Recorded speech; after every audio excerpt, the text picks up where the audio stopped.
राम राम। आप सभी के अंदर विराजमान मेरे परम पिता परमात्मा को मेरा कोटि कोटि नमन। हमारा सतगुरु सुखराम जी महाराज के ग्रंथ में वैरागी का संवाद चल रहा है। वैरागी और सतगुरुदेव के बीच में ज्ञान चर्चा चल रही है। कल सतगुरुदेव वैरागी से पूछ रहे थे कि हे वैरागी, तुमने परमात्मा को किस तरीके से पाया है? परमात्मा तुम्हें अंदर मिला कि बाहर मिला कि सिर्फ ज्ञान से बांध कर बैठ गए हो? अनेक तरीके के प्रश्न किए हैं। और अब अगर तुम्हें मिला है तो मुझे उसका भेद और विधि भी बताओ कि उसको वो तुम्हें कैसे मिला है।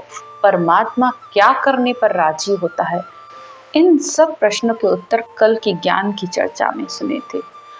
अब आज की ज्ञान चर्चा में सतगुरुदेव उससे पूछ रहे हैं कि हे वैरागी, अगर तुम्हें भेष लेने के बाद परमात्मा की प्राप्ति का भेद मिल गया था तो फिर अब तुम संसार में क्यों फिरते रहते हो?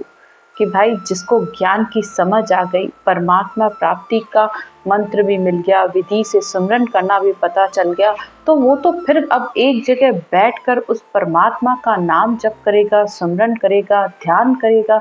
वो थोड़ी संसार में फिर डोलेगा। उसे जरूरत क्या है फिर संसार में घूमने की? और अगर भेष लेने से पहले तुम्हें समझ में आ गया तो फिर तुमने कुटुंब परिवार को क्यों छोड़ दिया? इस पर वैरागी ने उन्हें कोई जवाब नहीं दिया। तो फिर सतगुरुदेव उससे कहते हैं कि अगर समझ में आने के बाद भी तुम संसार में घूम रहे हो तो क्या मांग कर खाने के लिए घूम रहे हो या जगत में फिरते रहते हो? कहते हो जगत से मोह नहीं है, मैंने सब कुछ त्याग कर दिया, तो फिर क्यों घूम रहे हो? संसार से मोह है तभी तो फिर संसार में घूमते रहते हो। जो पत्ता पेड़ से गिर गया, क्या वो पत्ता फिर वापस उस पेड़ पर जुड़ सकता है क्या?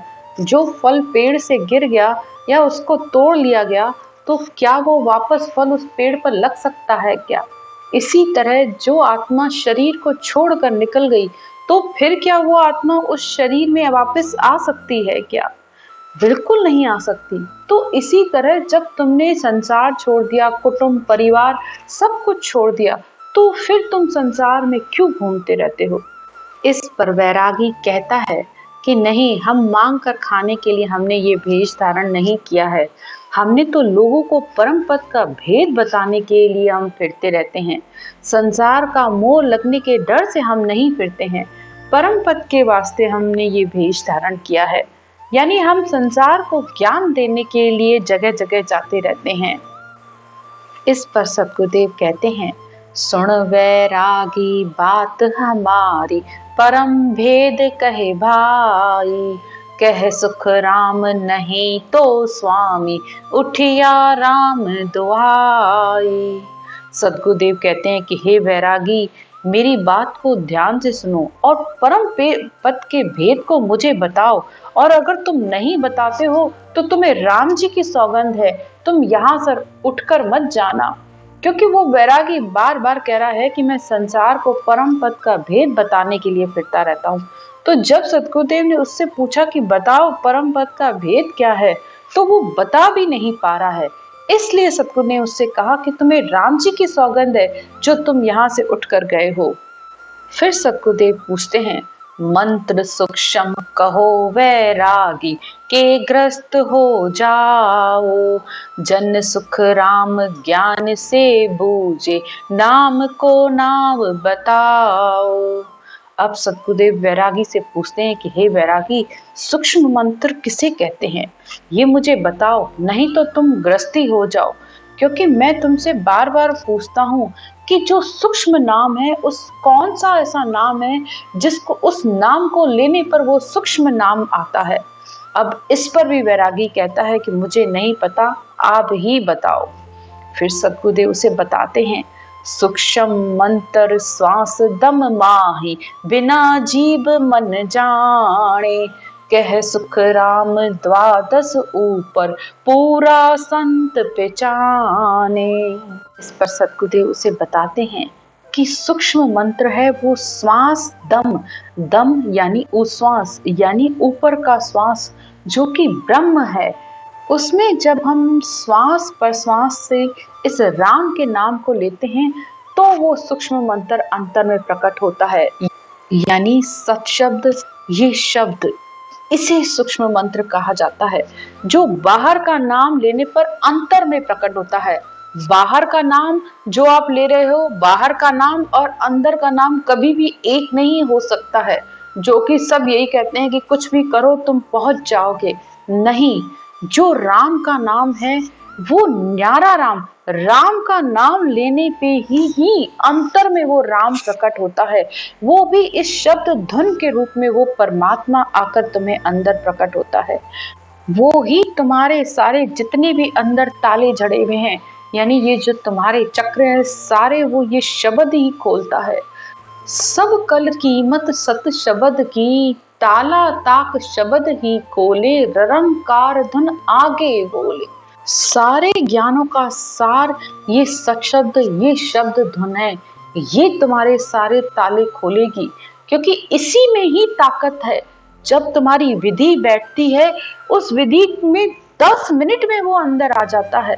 फिर तुम धीरे धीरे भले चलते रहते हो, सिमरन करते रहते हो, और ये चक्र सारे इस सत्शब्द की ताकत से ही खुलते हैं। जिस तरह जब कृष्ण पैदा हुए थे तो जेल के जितने भी ताले थे वो सब अपने आप खुल गए थे। यहाँ तक कि यमुना नदी भी उनकी पार हो गई थी, वो भी उनके पैरों को छूने के लिए उफन कर आ गई थी। तो ये संसार भी इसी तरह है। ये हमारे शरीर के अंदर जो ये चक्र बंद पड़े हुए हैं, तो जब ये सत शब्द आता है, मात्र 10 मिनट की रचना में ही वो आ जाता है। आपके समझ में नहीं आता शुरुआत में, लेकिन कोई बात नहीं। लेकिन जिस तरह माता के गर्भ में बच्चा आ जाता है, तो वो माता उसे हर समय अनुभव करती है। इसी तरह जब ये सत शब्द अंदर आता है, तो हर किसी को ये अनुभव होते हैं। किसी को कम होते हैं, किसी को ज्यादा होते हैं। तो ये निशानियां हैं, जो अनुभव होते हैं वो सब निशानियां हैं कि वो तुम्हारे अंदर आ चुका है। अब तुम्हें उसकी समझ करनी है, क्योंकि वो तो अपना सब काम कर रहा है, आगे से आगे धीरे धीरे बढ़ता जा रहा है। जो सिमरन अच्छे से करता है, ज्यादा समय बैठ के करता है, तो उसके सहज में जल्दी पार हो जाते हैं और उसे अनुभव भी ज्यादा होते हैं। लेकिन जो सिमरन लापरवाही से करते हैं, कम करते हैं, तो उनको अनुभव कम होते हैं, लेकिन होते सबको हैं। तो इसी बात को सद्गुरुदेव बता रहे हैं कि जब श्वास पर श्वास में रटना करते हैं, तब वो सूक्ष्म मंत्र अंदर प्रकट होता है। लेकिन जो अंदर मौन होके बैठे हैं, तो वो अंदर मन से ही विचार और ध्यान में बैठे हुए हैं। लेकिन जो पूरे संत हैं, वो इन 12 ही कवनों का छेदन करके उस अखंड धुन को हर समय सुनते रहते हैं। आगे सतगुरुदेव कहते हैं, राम नाम को नाम कहीचे, कन साध पद छाड़ो, कह सुख राम पवन किन टेके, सोज अरथ सो काड़ो। अब सतगुरुदेव कहते हैं कि उस राम के नाम को कहो, नहीं तो फिर इस अपने साध के पद को छोड़ दो कि ये श्वास किसके आधार पर हैं, इसका मुझे अर्थ बताओ। श्वास यानी इन श्वासों को किसका आधार है? लेकिन वैरागी इसका भी जवाब नहीं दे पाया। राम नाम को नाव श्वासा, पवन सुरता के टेके, कहे सुख राम सुनो वैरागी, सुरता परे हर देखो। सतगुरुदेव कहते हैं कि इन श्वासों को ब्रह्म का आधार है, यानी इन श्वासों को आत्मा का आधार है, और राम नाम इन श्वासों में लिया जाता है, तो इसलिए उनको श्वासों का आधार है। तो इस तरह राम के नाम को श्वास का आधार है और इन श्वासों को सुरत का आधार है। लेकिन वो परमात्मा, वो केवल पद, आनंद पद इस सुरत से भी आगे है। अब सद्गुरुदेव फिर उस वैरागी से प्रश्न करते हैं, पवन बिना शब्द है केता, पुरुष कहो बिना पानी, कह सुख राम भेद यो दीजे, पछे कथो तुम बाणी। अब सद्गुरुदेव पूछते हैं कि श्वासों के बिना कितने शब्द हैं, बिना पानी के कितने पुरुष हैं, मुझे इसका भी भेद बताओ, फिर ज्ञान चर्चा करो। लेकिन वैरागी कहता है कि उसे नहीं पता, आप ही मुझे बताओ। फिर सद्गुरुदेव कहते हैं, पवन बिना शब्द है दोई, सात पुरुष बिन पानी।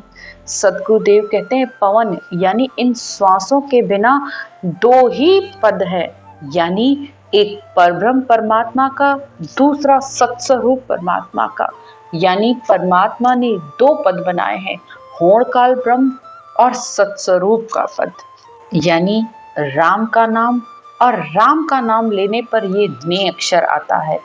तो परमात्म ब्रह्म राम, और उसको लेने पर जो ने अक्षर आया वो परम तत्व है। वो आत्मा को उस सत्स्वरूप परमात्मा में मिलाएगा जिसको किसी का आधार नहीं है। तो इन श्वासों के बिना जो सत्शब्द प्रकट हो रहा है, यानी इन श्वासों से भी ऊपर वो सत्शब्द अखंड धुन के रूप में गणना रहा है। इस तरह श्वासों के बिना दो शब्द और बिना पानी के सात पुरुष हैं, लेकिन परम पद इससे आगे है। यहाँ बिना पानी के सात पुरुष, यानी दो तो हो गए राम, दूसरा हो गया ने अक्षर, और पांच तत्व, यानी न पानी का कोई बीज होता है, न हवा का कोई बीज है, और ना ही पृथ्वी का कोई बीज है, ना ही आकाश तत्व का कोई बीज है। इन पांचों तत्वों का कोई बीज नहीं है। तो पांच नाम करतार का, पांच जगत का होए, और पांच ही गुरु पद के नाम हैं। इस तरीके से उन्होंने बिना पानी के यानी बिना बीज के वो सात पुरुष बताए हैं। आगे वो उसकी और अच्छे से ज्ञान चर्चा करेंगे। फिर कहते हैं, कुण कुण शब्द पवन बिन कहिए, किसा पुरुष बिन पानी। कह सुख राम सुनो वैरागी, वे तो तत्व पहचानो। कौन कौन से शब्द श्वासों के बिना हैं और कौन पुरुष बिना पानी के हैं? हे वैरागी, उन तत्वों को पहचानो। लेकिन वैरागी कहता है कि मुझे नहीं पता, आप ही मुझे बताओ। इस पर सद्गुरुदेव कहते हैं, उलटर चढ़े अनाहद गरजे, बाए बिना ये क्वावे। कह सुख राम परम पद यासु, आठ मंजिल है भाया। अब सद्गुरुदेव कहते हैं कि जो सत्शब्द उलट कर चढ़ता है, यानी सांस पर सांस करने पर जब ये शब्द धुन जागृत होती है तो आगे के 6 चक्रों को पार करके फिर पीछे बंकनाल यानी पीठ की तरफ पलटती है। फिर इन 3 चक्रों को पार करके सिर के ऊपर से होकर फिर आके इस सिर पर 3 चक्र है, चिदानंद ब्रह्म, शिव ब्रह्म, पार ब्रह्म। फिर उससे भी ऊपर आगे 10वें द्वार पर वो जो अनहद धुन हो रही है, जिसमें सता समाधि लग रही है, वो सत्शब्द इन श्वासों से भी अलग है। सब कुछ नीचे रह गया, मन, बुद्धि, चित्त, अहंकार, श्वास, आत्मा, सब कुछ नीचे है। लेकिन वो अनहद की धुन वो सिर के ऊपर गरज रही है, जो कि श्वासों के बिना है। और वो परम पद इससे भी आगे है, 8 मंजिल और आगे है। यानी 8 मंजिल यानी 5 विषय जब नहीं सताएं, काम, क्रोध, लोभ, मोह, अहंकार, इन पांचों से ये आत्मा अलग हो जाए। 3 ताप, आत्मा का ताप, शरीर का ताप, मन का ताप, ये भी उसे न सताएं, तब वो परम पद में वो आत्मा मिल पाती है। आज की चर्चा यहीं तक। राम राम।